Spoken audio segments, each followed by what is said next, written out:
Assalamualaikum warahmatullahi wabarakatuh. Selamat pagi Ibu Dr. Evita Soraya, MPD, serta teman-teman yang saya hormati. Perkenalkan, kami dari kelompok 9 Program Studi Manajemen Pendidikan Fakultas Ilmu Pendidikan Universitas Negeri Jakarta. Anggota kelompok kami terdiri atas Fitri Khairunisa, Nur Sayyidah Zikriyah, dan saya sendiri, Gendis Nasrul. Pada kesempatan ini, kami akan mempresentasikan sekaligus membedah buku saku digital yang berjudul Koordinasi Kerja Antara Pimpinan, Guru atau Dosen, dan Tenaga Administrasi. Perkenalkan, saya Gendis Nasrul, dan pada kesempatan ini saya akan menjelaskan bab 1, yaitu pendahuluan. Koordinasi kerja merupakan salah satu aspek penting dalam lembaga pendidikan karena berperan dalam menyelaraskan tugas, tanggung jawab, serta komunikasi antara pimpinan, guru atau dosen, dan tenaga administrasi. Dengan koordinasi yang baik, setiap unsur dapat bekerja sama secara efektif sehingga tujuan lembaga pendidikan dapat tercapai secara optimal. Buku saku digital ini disusun dengan tujuan memberikan informasi dan meningkatkan pemahaman mengenai pentingnya koordinasi kerja di lingkungan pendidikan. Selain itu, buku ini diharapkan dapat menjadi panduan sederhana dalam membangun kerjasama, komunikasi, dan koordinasi yang baik. Adapun sasaran dari buku saku ini meliputi mahasiswa, guru atau dosen, tenaga administrasi, serta pimpinan lembaga pendidikan yang ingin memahami dan menerapkan koordinasi kerja secara efektif. Demikian pemaparan saya mengenai bab 1 pendahuluan. Selanjutnya saya persilakan rekan saya Fitri Khairunisa untuk menyampaikan pembahasan bab 2 tentang peran dan tanggung jawab. Lalu terdapat pada bab 2 yaitu peran dan tanggung jawab. Poin pertama yaitu ada peran pimpinan. Pimpinan lembaga pendidikan itu baik kepala sekolah, rektor, dekan maupun ketua program studi itu berperan sebagai penentu arah kebijakan sekaligus penanggung jawab utama atas keberlangsungan organisasi. Jadi pimpinan itu tidak hanya bertugas mengambil keputusan, tetapi juga menjadi penegak utama terciptanya koordinasi yang sehat antar unit kerja. Nah, di sini tuh ada perencana kebijakan, yaitu merumuskan visi, misi, dan kebijakan strategis lembaga. Lalu pengarah dan pengordinasi, yaitu memastikan setiap unit kerja itu bergerak searah dengan tujuan lembaga. Lalu ada panutan atau role model, menjadi teladan dalam disiplin, etika kerja, dan komunikasi. Lalu ada pengawas, yaitu supervisor, memantau kinerja guru atau dosen dan tenaga administrasi secara berkala. Lalu ada mediator, menampung aspirasi dan menjembatani kepentingan berbagai pihak. Lalu juga ada penanggung jawab akhir, yaitu mempertanggungjawabkan seluruh kegiatan lembaga pada pemangku kepentingan seperti yayasan, dinas, atau pemerintah. Lalu yang kedua ada peran guru atau dosen. Nah, guru dan dosen ini merupakan ujung tombak proses pembelajaran yang berhadapan langsung dengan peserta didik atau mahasiswanya. Nah, peran mereka ini juga tidak terbatas pada kegiatan belajar mengajar di kelas saja, tetapi juga mencakup keterlibatan aktif dalam berbagai kegiatan administrasi dan koordinatif lembaga. Nah, pendidik dan pengajar ini tugasnya itu merancang, melaksanakan, dan mengevaluasi proses pembelajaran. Lalu perencana pembelajaran menyusun silabus, RPP atau RPPS, dan bahan ajar sesuai kurikulum. Lalu ada pembimbing, yaitu membina karakter, motivasi, dan perkembangan akademik peserta didik. Lalu juga ada pelapor akademik, yaitu memberikan laporan nilai, presensi, dan capaian pembelajaran kepada pimpinan maupun tenaga administrasi secara tepat waktu. Lalu juga ada mitra kerja pimpinan, yaitu urut serta dalam rapat koordinasi, forum evaluasi, dan juga kegiatan pengembangan lembaga. Lalu yang ketiga itu ada peran tenaga administrasi. Nah, tenaga administrasi ini berperan sebagai penggerak roda operasional lembaga dari sisi tata kelola dokumentasi dan pelayanan. Nah, keberadaan tenaga administrasi ini memastikan seluruh proses non-akademik berjalan tertib sehingga pimpinan itu dan guru atau dosen itu dapat berfokus pada tugas intinya masing-masing. Pengelola administrasi yaitu mengelola surat menyurat, arsip, dan dokumen resmi lembaga. Lalu penyedia layanan yaitu melayani kebutuhan data dan informasi bagi pimpinan, guru, dosen, peserta didik maupun orang tua atau wali. Pendukung operasional yaitu menyiapkan sarana pendukung kegiatan akademik seperti jadwal, ruangan, dan perlengkapan. Penjaga sistem informasi yaitu memastikan data akademik dan administratif tersimpan rapi dan mudah diakses. Lalu ada penghubung, menjadi jembatan komunikasi antara pimpinan, guru atau dosen, dan pihak eksternal lembaga. Lalu keempat itu ada hubungan kerja antar ketiga unsur. Nah, ketiga unsur di atas ini berada dalam satu ekosistem kerja yang saling bergantung. Pimpinan itu membutuhkan data dan laporan dari guru atau dosen serta administrasi untuk mengambil keputusan. Guru atau dosen itu membutuhkan dukungan administratif baik agar proses pembelajaran ini berjalan lancar. Sementara tenaga administrasi itu membutuhkan arahan, kebijakan dari pimpinan, dan informasi akademik dari guru atau dosen agar dokumen dan data yang dikelola itu akurat. Nah, pola hubungan kerja tiga unsur ini yaitu pimpinan, guru atau dosen ini memberi arahan kebijakan akademik dan evaluasi kinerja. Pimpinan tenaga administrasi itu memberi instruksi operasional dan pengawasan tata kelola. Guru atau dosen itu tenaga administrasi ini bertugas menyampaikan data nilai, presensi, dan kebutuhan sarana pembelajaran. Lalu ada tenaga administrasi yaitu pimpinan dan guru atau dosen itu penyediaan data, dokumen, dan layanan pendukung yang akurat dan tepat waktu. Hubungan kerja yang harmonis antara ketiga unsur ini hanya dapat terwujud apabila masing-masing pihak memahami batas dan cakupan perannya, saling menghormati fungsi satu sama lain, serta membangun komunikasi dua arah yang terbuka. Lalu bab 3 ini prinsip koordinasi kerja. Yang pertama itu pengertian koordinasi. Nah, koordinasi ini adalah proses penyatuan, penyelarasan, dan pengaturan berbagai kegiatan serta sumber daya alam suatu organisasi agar seluruh unit kerja bergerak secara serasi menuju tujuan bersama. Dalam konteks lembaga pendidikan ini, koordinasi berarti upaya menyelaraskan langkah antara pimpinan, guru atau dosen, dan tenaga administrasi agar tidak menjadi tumpang tindih pekerjaan, keterlambatan informasi, maupun kesalahpahaman dalam pelaksanaan tugas sehari-hari. Nah, poin 2 itu ada tujuan koordinasi. Jadi, yang pertama itu menyamakan arah dan tujuan kerja agar seluruh unsur memahami peran dan target kerja masing-masing tanpa terjadi kerancuan. Lalu yang kedua itu menghindari pemborosan sumber daya seperti waktu, tenaga, dan biaya dengan menghindari duplikasi pekerjaan. Lalu yang ketiga meningkatkan efisiensi dan efektivitas kerja antar pimpinan, guru atau dosen, dan tenaga administrasi. Lalu yang keempat itu mempercepat arus informasi sehingga setiap pihak dapat mengambil keputusan dan bertindak dengan cepat dan tepat. Lalu yang kelima itu minimalkan potensi konflik akibat miskomunikasi atau kesalahpahaman peran. Lalu yang keenam itu membangun rasa saling percaya dan kerjasama antar unit kerja dan demi terciptanya suasana kerja yang kondusif. Juga ada prinsip-prinsip koordinasi. Nah, agar koordinasi ini dapat berjalan dengan baik, terdapat sejumlah prinsip dasar yang perlu dipegang oleh seluruh unsur dalam lembaga pendidikan, yaitu sebagai pada tabel berikut. Yang pertama itu ada prinsip kesatuan arah atau unity of direction. Jadi penjelasan ini seluruh kegiatan diarahkan pada satu tujuan yang sama sehingga tidak terjadi benturan kebijakan. Lalu yang kedua itu ada komunikasi dua arah. Informasi mengalir timbal balik antara pimpinan, guru atau dosen, dan tenaga administrasi, bukan hanya satu arah dari atas ke bawah. Kejelasan wewenang dan tanggung jawab. Jadi setiap pihak itu memahami batas tugasnya, wewenang, dan tanggung jawabnya masing-masing secara jelas. Lalu ada kesinambungan, yaitu koordinasi dilakukan secara berkelanjutan, bukan hanya pada saat terjadi masalah atau menjelang kegiatan besar. Lalu ada fleksibilitas, yaitu mekanisme koordinasi mampu menyesuaikan diri dengan perubahan situasi dan kebutuhan lembaga.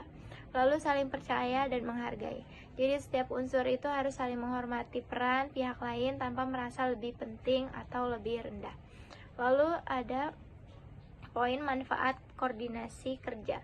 Nah, penerapan koordinasi yang baik dalam lembaga pendidikan itu memberikan berbagai manfaat yang nyata, baik bagi kelancaran operasional maupun bagi kualitas pelayanan pendidikan itu sendiri. Yang pertama itu ada kelancaran kegiatan lembaga. Jadi seluruh kegiatan akademik dan administrasi ini berjalan tepat waktu dan sesuai rencana. Kualitas informasi terjaga, yaitu data dan informasi tersampaikan secara akurat dan tidak timpang siur. Lalu efisiensi kerja yang meningkat, tugas terbagi jelas sehingga tidak ada pekerjaan yang terbengkalai atau dikerjakan secara berulang oleh pihak yang berbeda. Lalu ada kepuasan pemangku kepentingan meningkat, yaitu siswa, mahasiswa, dan orang tua wali merasakan pelayanan yang sangat cepat, tertib, dan profesional. Lalu terbentuknya budaya kerjasama, yaitu hubungan kerja yang solid antar unsur, menciptakan iklim kerja yang sehat, dan mendukung produktivitas bersama. Nah, dengan memahami peran masing-masing unsur serta menerapkan prinsip-prinsip koordinasi yang secara konsisten, lembaga pendidikan dapat membangun. Oke, selanjutnya saya akan menjelaskan mengenai bab 4, yaitu mekanisme dan alur koordinasi. Koordinasi kerja merupakan proses yang dilakukan untuk menyelaraskan tugas antara pimpinan, guru atau dosen, dan serta tenaga administrasi agar seluruh kegiatan di lembaga pendidikan dapat berjalan secara efektif. Mekanisme koordinasi dimulai dari tahap perencanaan program, kemudian dilanjutkan dengan pelaksanaan tugas, monitoring, dan tugas akhir dengan evaluasi. Setiap tahapan saling berkaitan, sehingga apabila salah satu tahap tidak berjalan dengan baik, maka dapat memengaruhi keseluruhan proses kerja. Dalam buku ini juga dijelaskan dengan mengenai flow chart koordinasi. Alur koordinasi dimulai dari perencanaan program, kemudian dilanjutkan dengan rapat koordinasi, pembagian tugas, pelaksana kegiatan, monitoring, hingga evaluasi. Dengan adanya alur yang jelas, setiap pihak memahami tugas dan tanggung jawab sehingga pekerjaan menjadi lebih terarah. Selain itu, terdapat forum koordinasi seperti rapat pimpinan, rapat guru atau dosen, rapat tenaga administrasi, maupun rapat evaluasi. Forum tersebut menjadi wadah untuk berdiskusi, menyampaikan informasi, serta mengambil keputusan bersama. Terakhir, terdapat alur pengajuan dokumen yang dimulai dari pemohon, kemudian diperiksa oleh tenaga administrasi, diverifikasi, disetujui oleh pimpinan, lalu diarsipkan.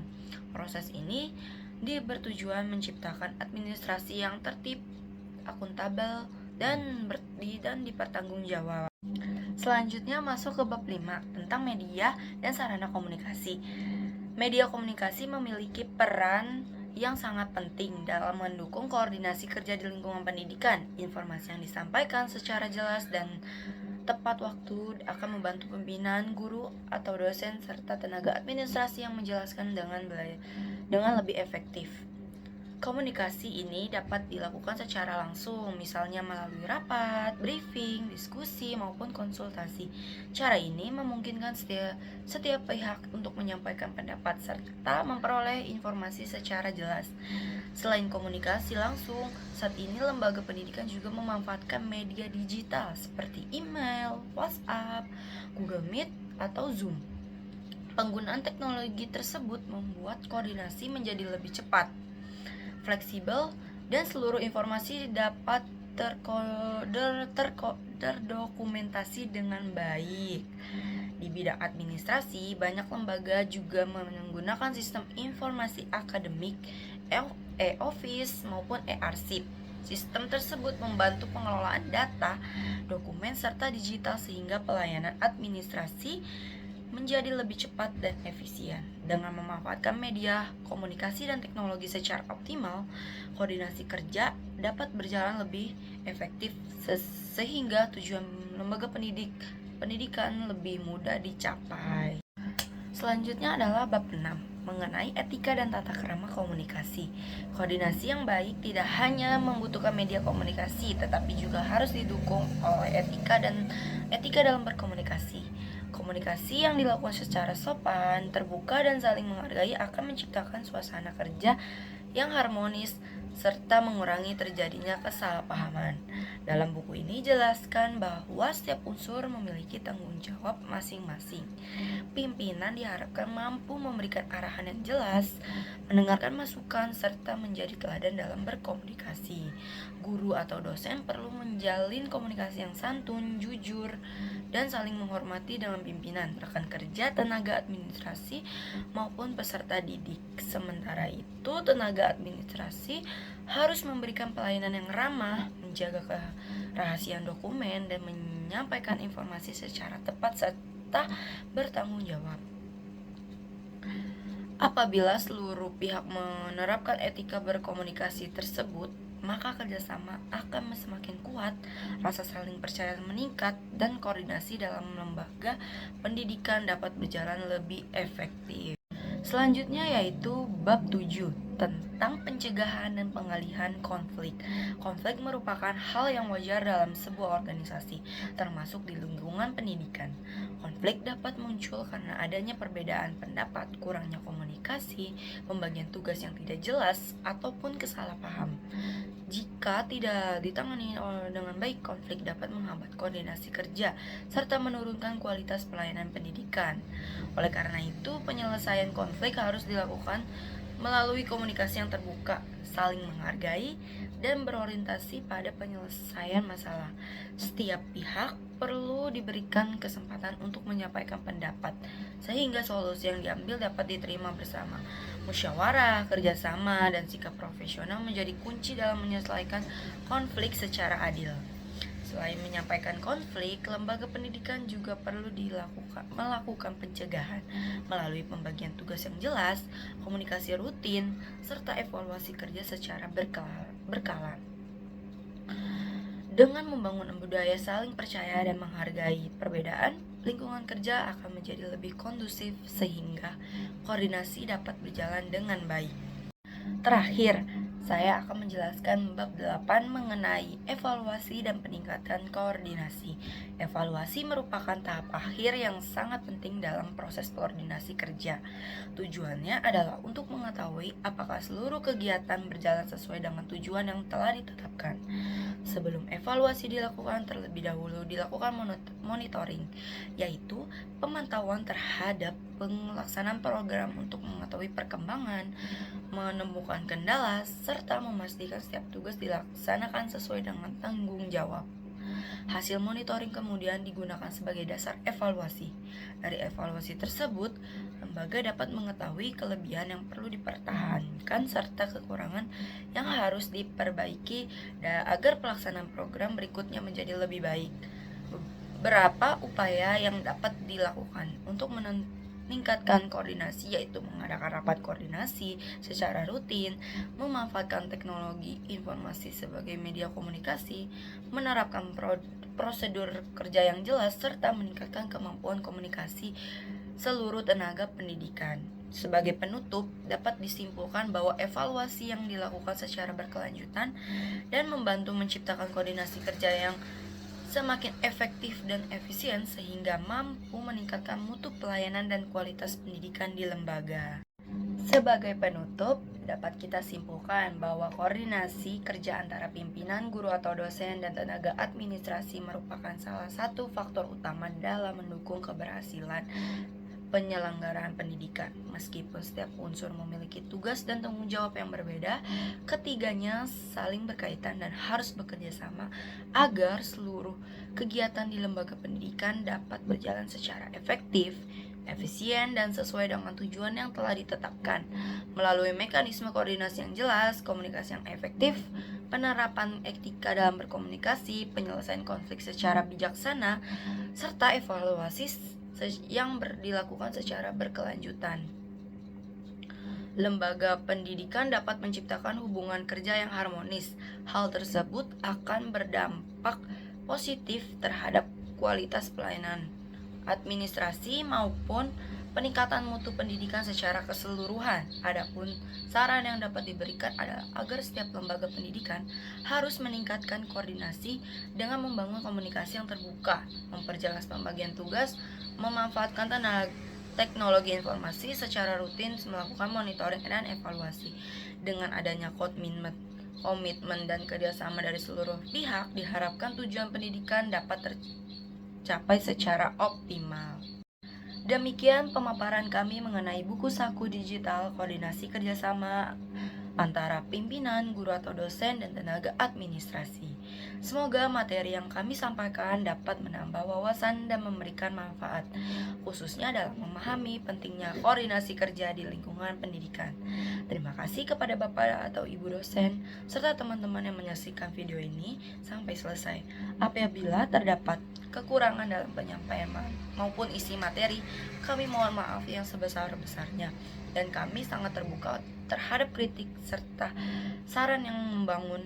Akhir kata, saya Nur Saida Zikria bersama kelompok 9 mengucapkan wassalamualaikum warahmatullahi wabarakatuh. Sampai jumpa di kesempatan berikutnya.